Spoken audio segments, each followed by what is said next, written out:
watch some high quality informative entertainment.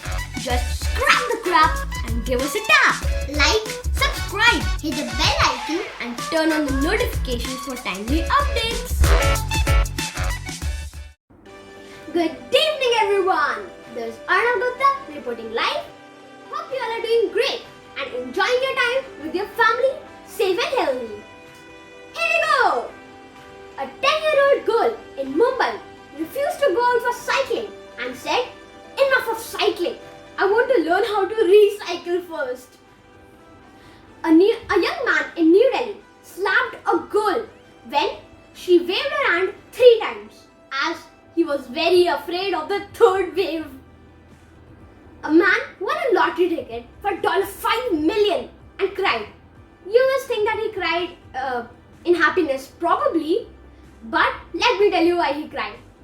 He cried when he realized that he has already trashed the ticket.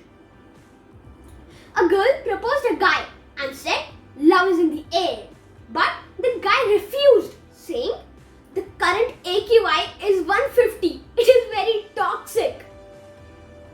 The world was afraid of only meteorites falling from the sky, but China has changed the whole perspective. Now their rockets are also falling from the sky. Fortunately, this time it was in the Indian Ocean near Maldives. Thank you viewers for tuning in. Hope you have enjoyed the news. I'll see you tomorrow at the same time with some more amazing news. Till then, stay safe and don't forget to be happy. Don't forget to subscribe to our channel and hit that bell icon for watching our new videos. Keep showering your blessings. It keeps us motivated. We promise we will never deliver rubbish. Love you all. Keep subscribing.